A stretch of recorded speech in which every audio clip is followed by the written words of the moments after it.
Amém? Irmãos, eu estava a pensar no tempo que nós estamos a viver, né? Chegamos nessa fase do ano, nessa época do ano, aonde temos em menos de um mês, eu acho, uma conferência, né? Chegando, conferência Verbo da Vida.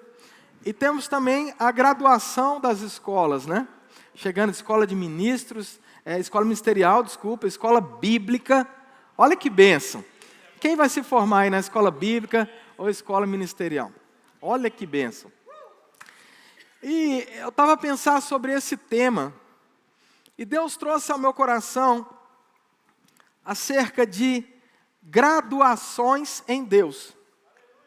Eu não vou falar da escola bíblica e nem vou falar da escola ministerial.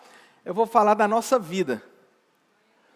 Porque nós passamos em Deus por fases aonde nós seremos, não necessariamente é Deus que coloca esses testes, essas provas.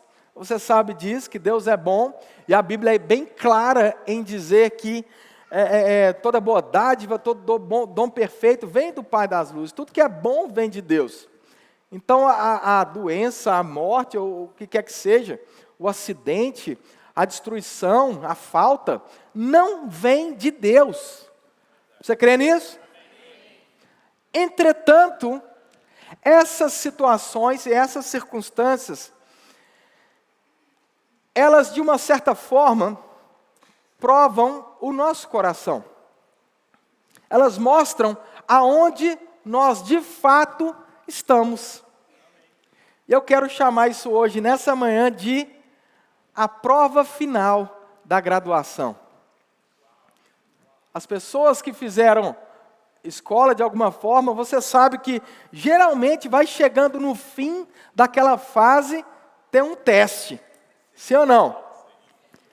Né? Tem gente que para tirar, tem gente não, né? Todos nós, para tirar ali a carta de condução, você tem um teste, você precisa passar num teste, sim ou não? Alguns fizeram 17 testes, outros passaram de primeira, não é assim? Mas de alguma forma existe uma prova, um teste.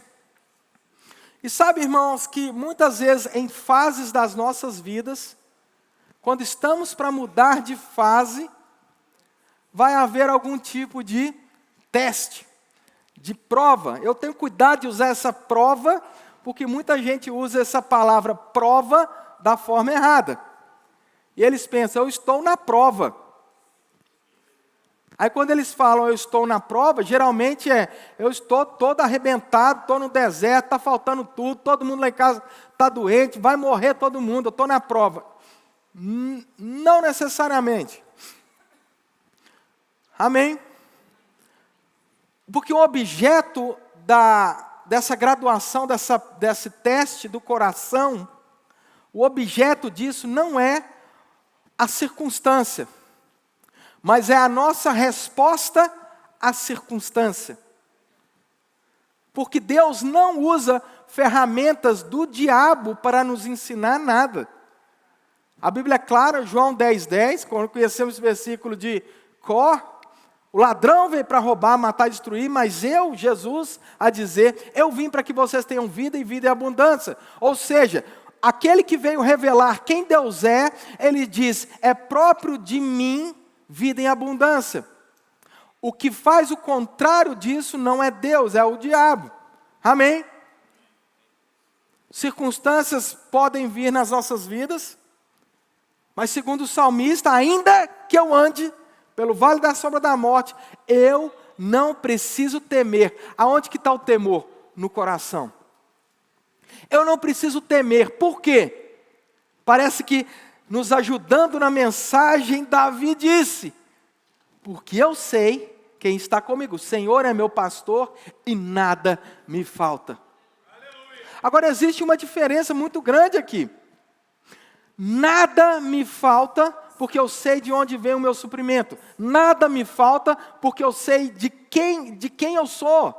quem é o meu dono, quem é o meu pai, para quem eu vivo. Por isso eu sei que nada me falta. Então, ainda que eu olhe para a despensa e meus olhos comuniquem uma falta, eu olho para dentro, eu olho para o Senhor e eu sei, o Senhor é meu pastor e nada me falta.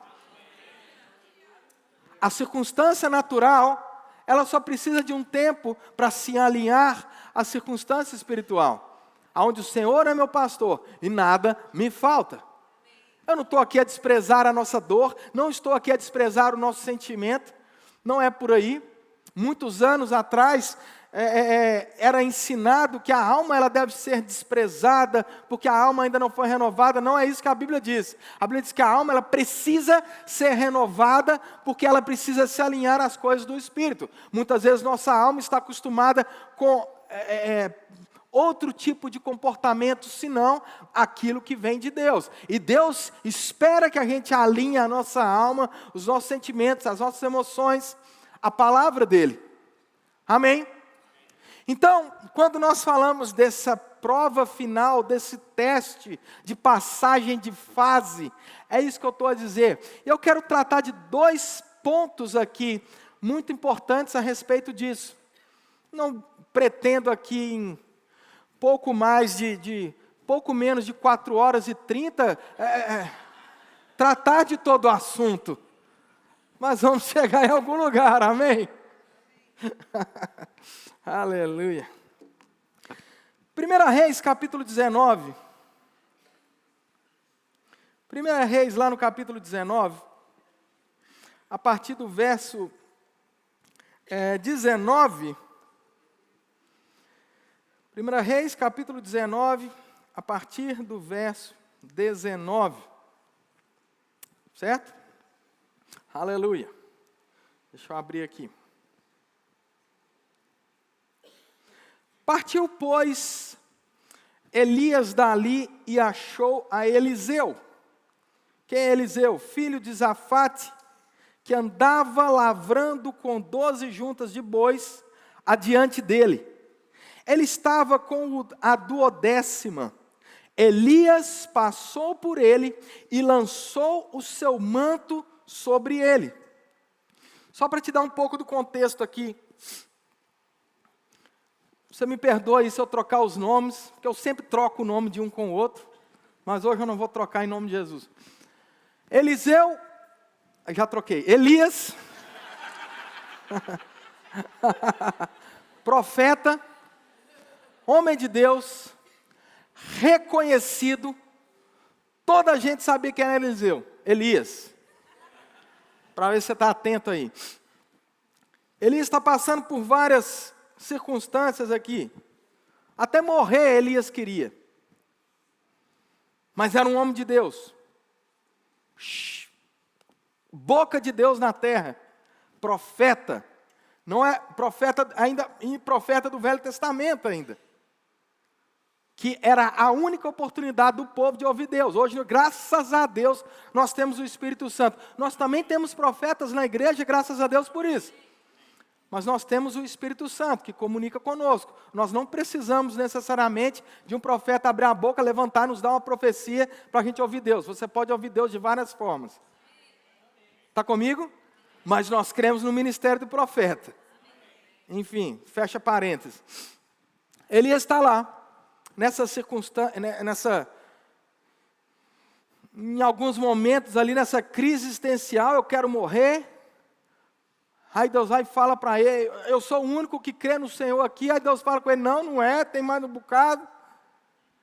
Mas aí, Elias, diz o texto aqui, que ele passa num lugar, está lá Eliseu. Ele pega e joga o seu manto sobre Eliseu. Agora, não precisa ser muito inteligente para saber que se um profeta joga o manto dele em você, alguma coisa está acontecendo. O manto significava a unção, a graça, o poder que operava sobre aquele homem. Aí, só que continua o texto, vai vendo isso aqui. Verso 20. Então, deixou Eliseu este os bois, correu para Elias e disse, Deixe-me beijar o meu pai e a minha mãe, e então te seguirei. Olha o que Elias responde. Elias respondeu: vai e volta, pois já sabes o que fiz contigo. Voltou Eliseu de seguir a Elias, tomou a junta de bois e os imolou, e com os aparelhos dos bois cozeu as carnes e as deu ao povo, e comeram. Então se dispôs e seguiu a Elias e o servia. Irmãos, presta bem atenção aqui nessa situação. De novo, lá vem Elias. Ele olha para Eliseu. Eliseu está trabalhando. Um ponto interessante aqui para nós. Deus não vai chamar gente que está à toa. Amém? Geralmente, Deus gosta de chamar quem está ocupado, quem está atolado. Aí Deus chama. Geralmente é desse jeito.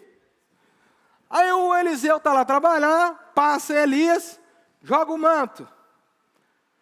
Elias vai e volta para ele: opa, já entendi o que vai acontecer, vou largar tudo aqui e vou te seguir. Só deixa eu lá dar um beijinho nos pais e tudo e já volto. Aí a resposta de Eliseu, irmão, tem uma versão da Bíblia que diz basicamente o seguinte: isso que eu fiz com você não é nada, volta para o seu serviço. Elias manda ele voltar para o que ele estava fazendo. Passa o tempo, ele então segue Elias. Eliseu segue Elias. Mas a priori, a princípio, a primeira instância, ele manda ele simplesmente voltar para o que ele estava fazendo. Isso para mim é uma fase de um teste de Deus. Porque muitas vezes nós estamos buscando aprovação. Muitas vezes nós estamos vivendo, a gente não faz nada se não tiver mais uma palavra profética. Mais uma confirmação. E muitas vezes nós estamos a buscar, irmãos, os aplausos dos homens. Para fazer as coisas que a gente já sabe que Deus disse para fazer. Você não precisa de mais uma palavra profética. Você não precisa de mais uma confirmação. Você já sabe dentro de você o que precisa fazer. Mas muitas vezes nós estamos a buscar essa aprovação dos homens. Muitas vezes nós estamos, como é que é? Addictive. Meu Deus, misericórdia. Como é que fala? Isso. Muitas vezes estamos viciados na aprovação dos homens. Nas palmas dos homens. Querido, deixa eu te falar uma coisa, irmão. Principalmente você que sabe que tem um chamado em Deus. Se você ficar vivendo pelos aplausos de um homem, provavelmente na hora que vier a crítica vai te matar.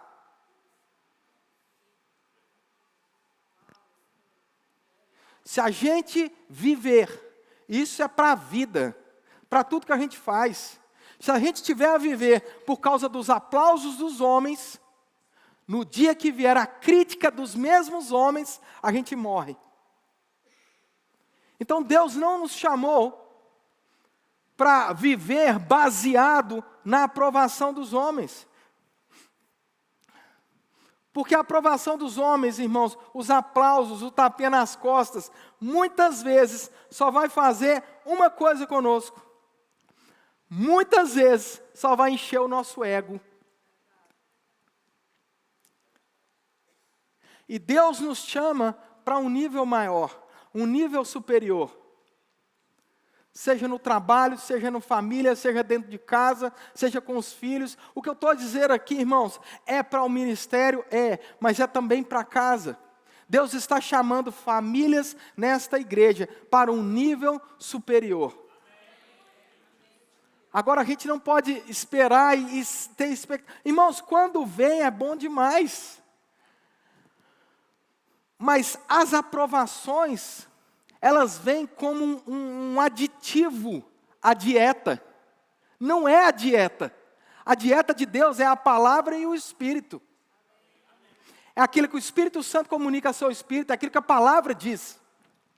Nós vivemos baseado naquilo que a palavra diz, naquilo que o Espírito Santo comunica ao nosso coração. Que, como você sabe, o Espírito Santo não vai dizer algo diferente da palavra. Os dois necessariamente concordam um com o outro. As aprovações exteriores, elas vêm como um adicional. Graças a Deus por elas, graças a Deus porque nós, aqui mesmo, somos uma igreja, irmãos, que nós incentivamos pessoas. Nós chegamos para essa pessoa, vai, vamos embora, eu acredito em você, vamos para cima, eu sei do teu chamado, vamos embora. Nós fazemos isso o tempo todo, é a nossa cultura. Nós não estamos aqui numa competição. Meu irmão, eu não estou nem um pouco interessado em você fazer a mesma coisa que eu quero que você faça muito melhor, vá muito além. Porque se você não for, eu falhei. Eu não estou treinando gente para ser igual a mim, eu estou treinando gente para ser muito melhor do que eu. E eu não vou ficar com ciúme não, irmão. Porque eu quero ver você bombar mesmo. Ó, carioca agora. Mesmo. Aleluia. Você está comigo, querido? Quero ver você ser cada vez mais abençoado. Eu quero ver você ser cada vez mais próspero. Eu quero ver você andar em saúde divina cada vez mais. E não existe aqui, pelo menos até onde eu sei, pode ser que eu esteja absolutamente enganado, mas até onde eu sei não existe um espírito de competição. Quem é melhor, quem prega melhor, quem fala melhor, quem é mais ungido. Irmãos, nós somos o corpo. Eu mais do que nunca tenho aprendido a importância do corpo. Porque tem 1 semana e meia que eu estou tentando fazer a barba. Só consegui ontem. Porque a minha mão, o meu braço direito, ele tem uma função. O cotovelo, ele tem uma função. Irmão, cotovelo, quem que dá moral para cotovelo, irmão? Olha aqui, ninguém nem olha para cotovelo. Já viu alguém olhando? Nossa, que cotovelo lindo você tem. Não. Mas foi exatamente o que não funcionou bem. E agora, preciso de exercício, precisa melhorar. O cotovelo, irmãos. Pode ser que a gente se sinta no corpo de Cristo como um cotovelo, mas vai você parar de fazer aquilo que Deus mandou você fazer. O corpo sente e o corpo funciona mal. E aí sabe o que acontece? Sobrecarrega outros membros. Sobrecarrega outros membros. Então Deus tem me ensinado sobre isso. Irmãos, não existe essa coisa de mais importante, menos importante. Deus não vai nos galardoar baseado naquilo que a gente é. Ah, você é braço, vem cá, você vai receber um prêmio melhor. Você é cotovelo, você é lá, é ali, ó. Tá vendo ali? Aquela casinha ali, ó, onde Judas ia morar? É nela. Misericórdia. Você está comigo?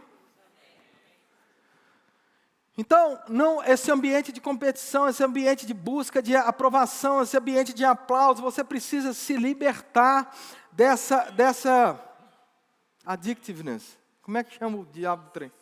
Vício. Você precisa se libertar desse vício de ficar sempre aprovação. Irmão, você tem aprovação de Deus. Deus te vê. E isso é o suficiente. Deus vê o seu coração. Deus sabe o que você faz. Isso é o suficiente.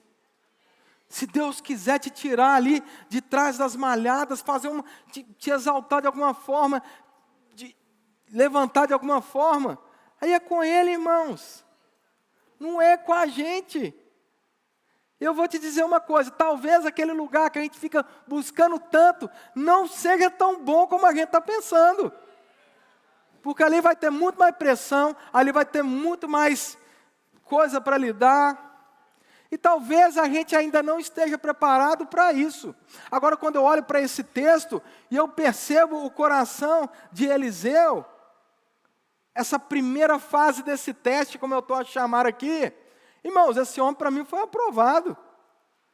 Porque se fosse outro, ia falar, que palhaçada que é essa? O homem vem, joga um manto sobre mim, depois manda eu voltar para os boi. Você está comigo? Mas não. Volta, faz o que tem que fazer, depois vai seguir o profeta. Aí o texto continua, a história ela continua, e 2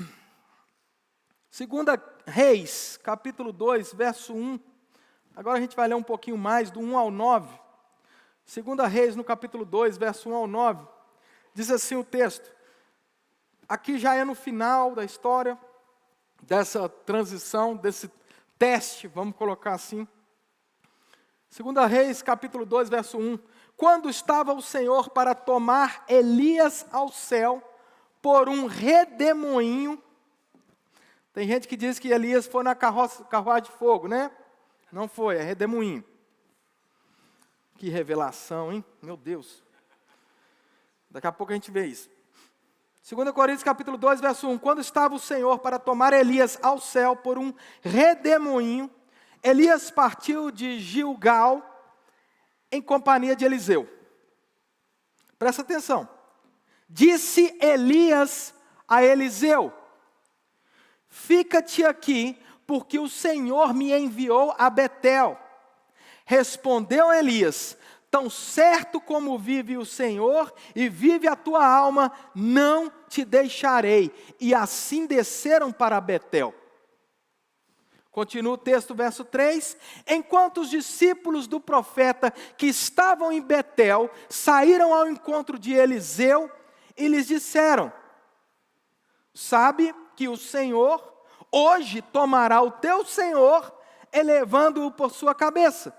Respondeu ele, também o sei, calai-vos. Olha que amor. Verso 4. Disse Elias a Eliseu, fica-te aqui, porque o Senhor me enviou a Jericó.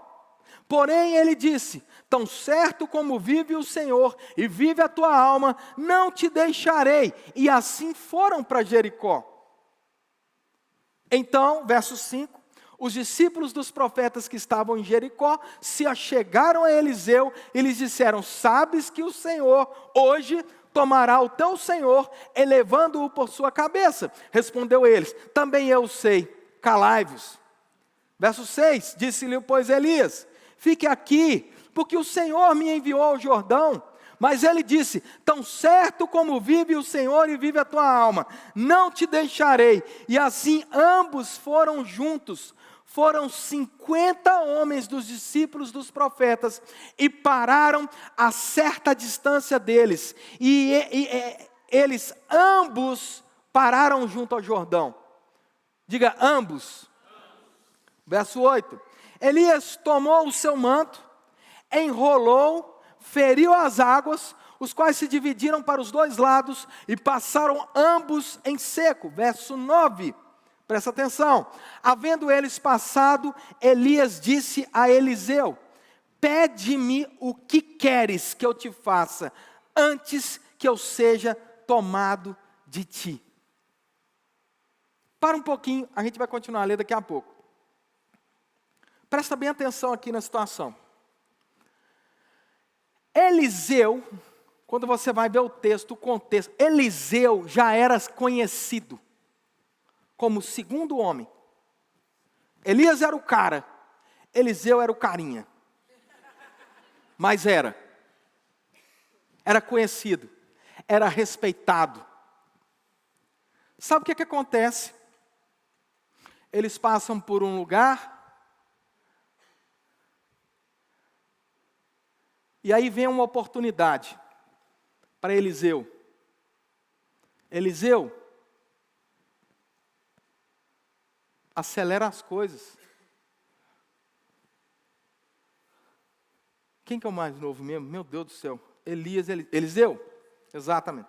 Eliseu, Vamos acelerar as coisas. Olha a oportunidade aí. Fica aqui. Cada lugar que eles passaram, se você observar, se você entender essas passagens, eram oportunidades de acelerar o seu ministério, cuidar de um povo, ser respeitado por eles, entrar no ministério, entre aspas, de forma acelerada, passar fases. E a oportunidade veio. Eliseu, fica aqui. Ele poderia ter pego aquela oportunidade, sim ou não? Ele poderia ter satisfeito a sua alma.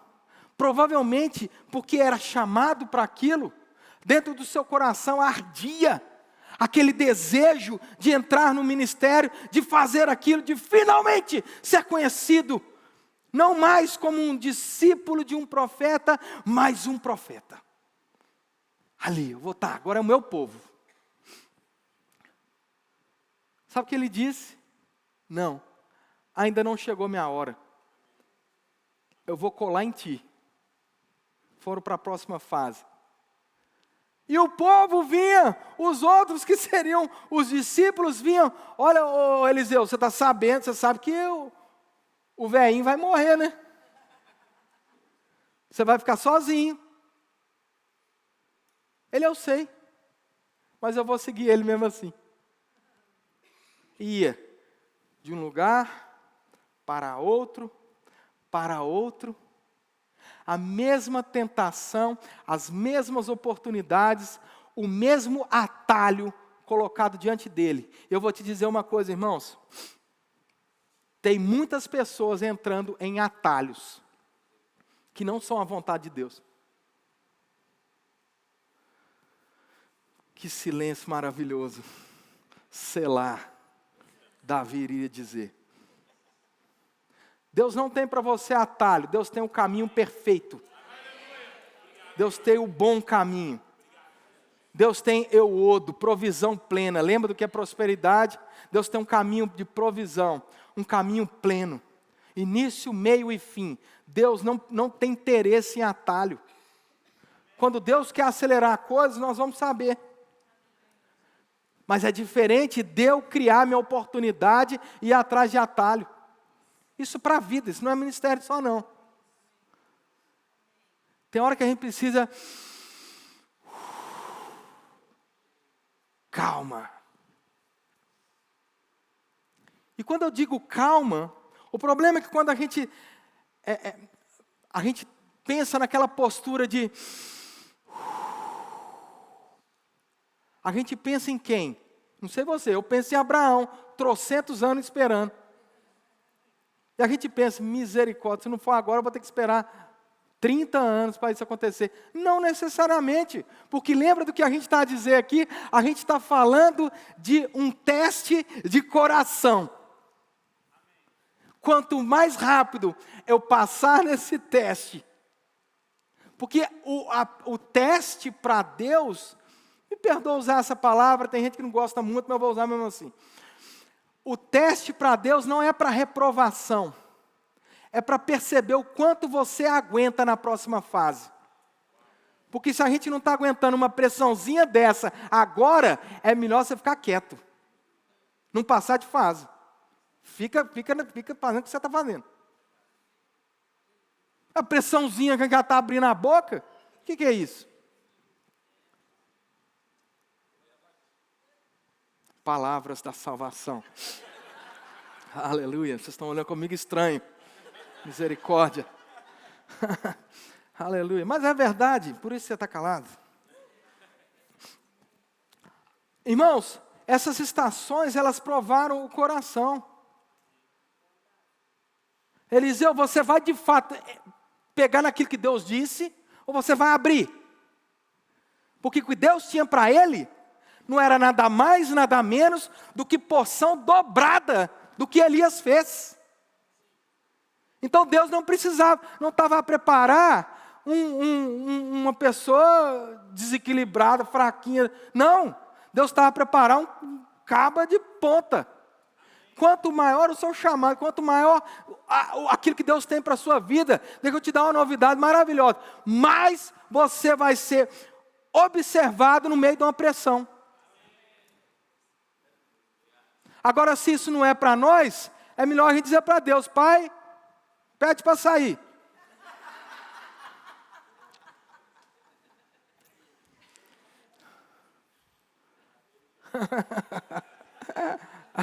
Você precisa ver o seu rosto, está maravilhoso. Estação depois de estação, pressão, irmão, oportunidade na frente, era só pegar e começar o ministério. Estava na frente do cara. Ele dizia: não, eu vou seguir quem Deus disse para eu seguir, eu vou fazer o que Deus disse para eu fazer. Pumba, pumba, pumba. O povo falando, pressão. Meu filho, você é doido, ele vai morrer. Você está fazendo o que atrás dele? Pressão, pressão, pressão das pessoas, das circunstâncias. Provavelmente da própria alma. Provavelmente a alma dele falando com ele: meu Deus do céu, onde é que eu fui enfiar? Passa as estações. Rio, Jordão. Elias, pumba. O rio se abre, eles passam, e parece que aquela passagem de rio também foi uma passagem de aprovação da parte de Deus. E aí o profeta diz para ele: o que você quer que eu te faça? Sabe por que ele ouviu essa pergunta? Porque ele foi fiel. Ele disse não quando precisava dizer não. Ele disse sim quando precisava dizer sim. E ele cumpriu as estações. O que você quer que eu te faça? Meu Deus do céu. E olha o que o homem responde. Elias disse a Eliseu: pede-me o que queres que eu te faça, antes que eu seja tomado de ti. Disse Eliseu: peço-te que me toque por herança, porção dobrada do teu espírito. Agora deixa eu dizer uma coisa. É óbvio que a porção dobrada não ia vir de Elias. Que cada um só dá o que tem. A porção dobrada não vinha de Elias. A porção dobrada vinha de Deus. Se eu tiver 1 milhão na minha conta, você pede 2 milhões, eu vou te dar como? Continua o texto. Tornou Elias, verso 10, tornou-lhe Elias: dura coisa pediste, todavia, se me vires, presta bem atenção nisso, condicional, olha a promessa condicional: se me vires, quando for tomado de ti, assim te fará. Porém, se não me vires, não se fará. Sabe qual era a condição? Cola junto. A partir de agora, olha para mim. Meu Deus. Continua o texto. Agora olha o que acontece, pelo amor de Deus. Verso 11. Indo eles andando e falando. O que eles andaram e falaram? Eu não tenho nem ideia, a Bíblia não diz. Só para você se alegrar. Eis, presta bem atenção. Eis que um carro de fogo, com cavalos de fogo, os separou um do outro. E Elias subiu ao céu num redemoinho. O que vendo Eliseu, clamou: meu pai, carros de Israel e seus cavaleiros. E nunca mais o viu. E tomando as suas vestes, rasgou-lhe em 2 partes. Então levantou o manto que Elias havia deixado cair. E voltando-se pôs à beira do Jordão. Tomou o manto que Elias lhe deixara cair. Feriu as águas e disse: onde está o Senhor, Deus de Elias? Quando feriu ele as águas, elas se dividiram para um lado e para o outro. E Elias passou. Maravilhoso. Agora, talvez a gente não perceba o teste final. A fase final daquele teste.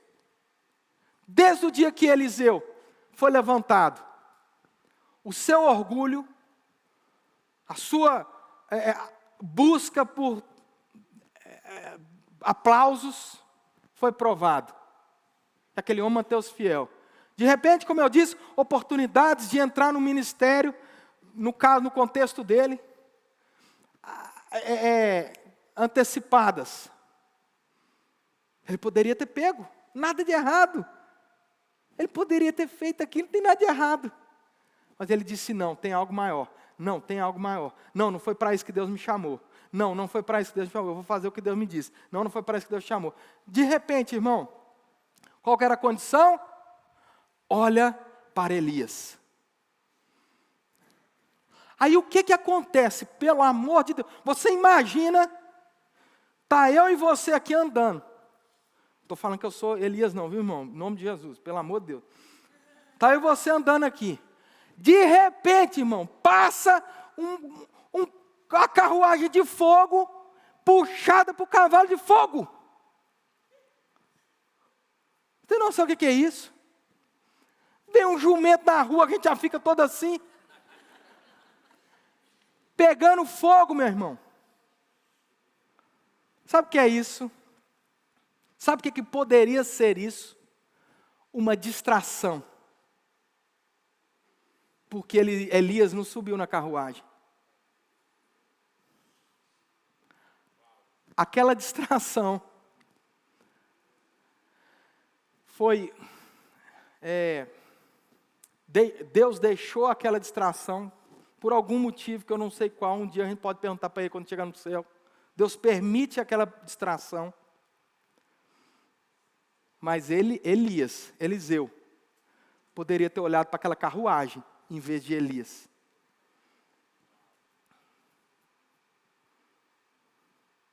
Ele sobe naquilo. E a Bíblia diz que vem um redemoinho. Não era a carruagem, era o redemoinho. O redemoinho pega Elias. Meu irmão, o pau está quebrando lá de cá. Ó, cavalo, fogo, tudo pegando fogo, carruagem. E olha para cá. Ó. Elias, subindo o redemoinho. Sabe o que chama isso? Foco. Se livre de distrações. Talvez Deus não te chamou para um ministério. Mas talvez Deus te chamou para investir na sua vida profissional. Talvez Deus está comunicando ao seu coração para estudar mais, investir mais, fazer um curso, um mestrado, um doutorado, alguma coisa assim. E talvez Deus esteja te comunicando. É através disso que eu vou te usar. Eu vou influenciar. Eu vou usar a sua vida para influenciar as gerações. Eu vou influenciar essa sociedade através da tua vida. E a gente está lá. Fogo, cavalo.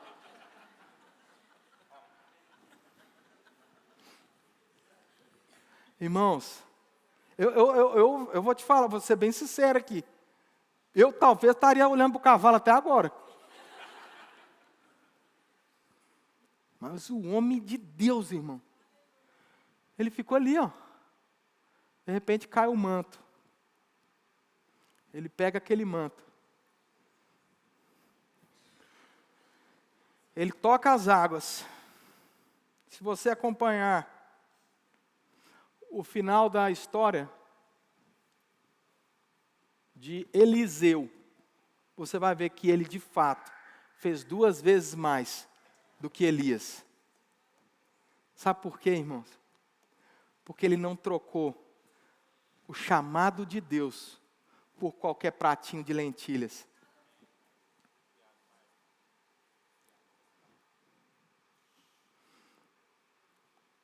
Quando você vê Pedro andando sobre as águas, não é exatamente a mesma coisa.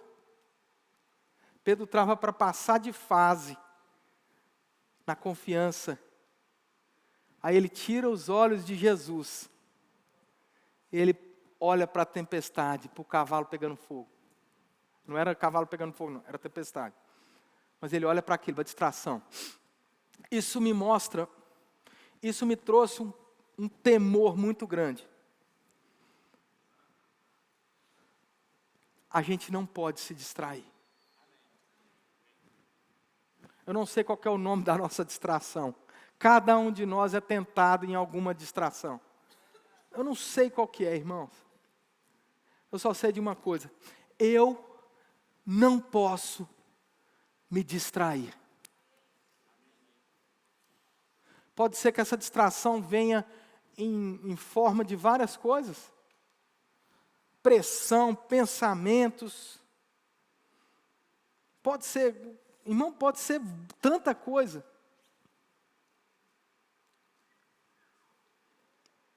Aleluia. Pode ser tanta coisa, irmãos. Pode ser as coisas do mundo. Eu notei aqui algumas coisas. Pode ser as coisas do mundo. Pode ser desejos da carne ali, que são lícitos, mas às vezes a gente fica tão obcecado por aquilo. Pode ser outras pessoas. Ai, o povo, não sei o quê. Ai, as pessoas estão isso, as pessoas estão aquilo, as pessoas estão... Meu irmão, pelo amor de Deus. Deixa eu te falar uma coisa, talvez você não saiba ainda, mas gente é gente, eles vão falar com você, eles vão te decepcionar, eles vão te ofender. Ó, aleluia, glory. A questão não é o que as pessoas fazem, meu irmão. A questão é minha resposta àquilo que é feito. O teste, a prova não diz respeito ao outro.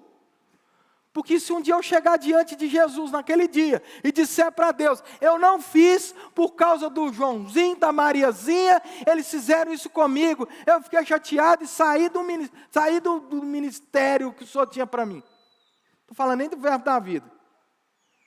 Aí eu cansei, não quero saber, igreja só tem gente hipócrita. Você descobriu isso hoje? Parabéns. Igreja não só tem, assim, só tem não. Mas eu vou te falar uma coisa. Igreja tem gente hipócrita, tem gente fofoqueira, tem gente carnal. E daí? Quem me chamou, quem me salvou, não foi ninguém da igreja. Foi Jesus. Irmão, por mais que eu te ame, eu não estou aqui por causa de você não. Por mais que eu te ame, que você seja importante para mim, que eu goste da comunhão, eu não estou aqui por causa de você. Meu Deus, o pastor falou que não está lá por causa de mim. Não! Eu estou aqui por causa de Jesus, irmão. Eu estou aqui porque eu amo Ele. Eu estou aqui porque Ele me salvou. Eu estou aqui porque sem isso, eu não sou nada. Sem me alimentar da palavra, sem alimentar da presença, sem me expor a essa presença do Senhor. Eu sei que não está só aqui, mas também não congregar é um maior erro. Tem gente que agora está na moda, eu vou congregar pela televisão. Não está congregando nada. Está ofendido. Se ajuste.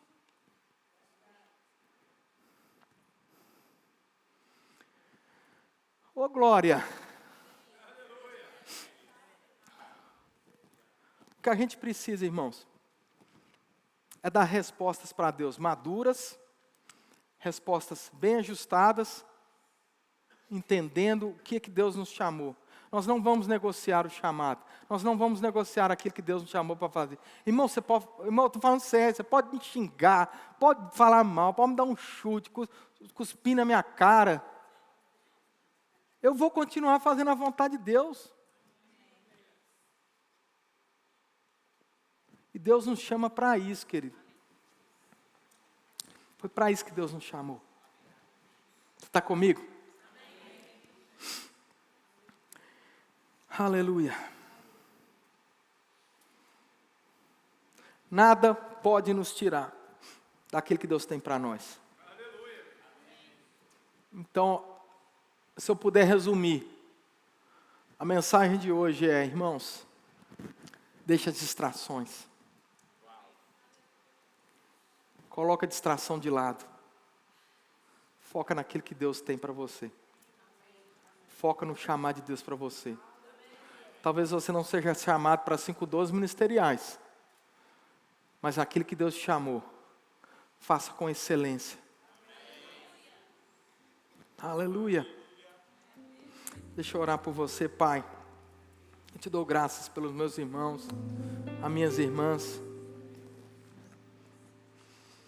Pai, nós reconhecemos, Pai, que cada dia mais nós precisamos da Tua influência, do Teu Espírito.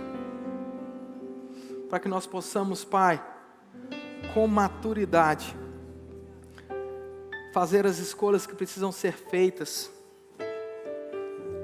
Negar o que precisa ser negado, mesmo que pareça bom, mesmo que pareça divino, mesmo que seja lícito. Nos ajude a focar naquilo que o Senhor nos chamou, aquilo que o Senhor nos conquistou. Nosso desejo, Pai, é fazer a Tua vontade. Independente dos títulos, independente dos aplausos, independente da fama, independente de quem vai ver, quem não vai ver. Senhor, o nosso desejo é fazer a Tua vontade. E por isso, junto com os meus irmãos, mais uma vez, nós nos consagramos a Ti, Pai, para fazermos a Tua vontade, para expressar o Teu caráter, o Teu amor, e ser quem o Senhor nos chamou para ser. Obrigado, Pai, porque o Senhor é bom, e o Senhor é galardoador daqueles que o buscam. E nós não iremos negociar a Tua vontade por qualquer outra coisa. Em nome de Jesus. Amém. Aleluia. Talvez você esteja aqui pela primeira vez, ou talvez você andou um bocadinho aí afastado. Saiba de uma coisa, existe um plano do Senhor para a sua vida. Muita gente fala isso, né, como se fosse parece até um jargão, mas de fato existe um plano de Deus para a sua vida, para todos nós. Todos nós temos um plano de Deus para se cumprir. E talvez você ainda não saiba o que é, porque você nem conhece Deus direito. Talvez foi te apresentado o Deus da religião. Hoje pela manhã, quem se apresenta diante de ti é um Deus Pai, que Ele quer ser o seu Pai. Deus não é uma religião. Deus é um Pai. E Ele só precisa do nosso sim. Se você está aqui pela manhã e você nunca deu um sim para Deus, genuíno. Não estou falando daquela coisa, a minha mãe me levava na igreja e eu ia. Estou falando daquilo que a gente seguiu por causa da cultura, por causa da família. Não. Estou falando de Deus, você escolher Ele. Se você está aqui nessa manhã e deseja dizer sim para Deus, pela primeira vez na sua vida, eu queria que você puderem todos fechar os olhos, para a gente não constranger ninguém. Se você quer dizer sim para Deus pela primeira vez, eu queria que você levantasse sua mão, fizesse um sinal, porque eu quero orar por você. Alguém? Todos salvos? Amém. Se aí online, na internet, tiver alguém, escreve para a gente, manda uma mensagem para a gente poder te ajudar. Tá bom? Mas eu queria orar por você então, que é salvo, que é crente. E eu quero orar para que você se encaixe no plano de Deus. Aleluia. Eu vejo muitas pessoas questionando como tivessem perdidas. Você não precisa estar perdido. O principal interessado, ontem a gente conversava sobre isso, o principal interessado na sua vida é Deus. O principal interessado em você se encaixar no lugar certo é Deus. Aleluia. Deixa eu orar por você, Pai, em nome de Jesus. Eu oro por cada um dos meus irmãos, minhas irmãs. Eu levanto eles diante de Ti, Pai. Levanta essa igreja, essa congregação diante de Ti. Pai, eu oro para que o Senhor nos instrua, nos ajude. A Bíblia diz, Pai, que o sábio discerne bem o tempo e o modo de todas as coisas. Sabemos, Pai, que existe no Senhor o que fazer, como fazer, quando fazer. E eu oro, Pai, que seja derramada sobre o Teu povo uma sabedoria tal, que não haverá dúvidas no coração deles, na alma, em relação ao plano de Deus. E eu oro para que o Senhor revele no coração os tempos e as estações, e eles saibam exatamente o que fazer, em nome de Jesus. O Senhor não está longe, o Senhor está perto. E nosso relacionamento contigo não é um relacionamento onde nós apalpamos o escuro, não. Reconhecemos a Tua presença, reconhecemos a Tua vida através do Espírito Santo em nós, e o Senhor é um guia seguro. Por isso nós nos rendemos a Ti, Pai, em nome de Jesus, amém.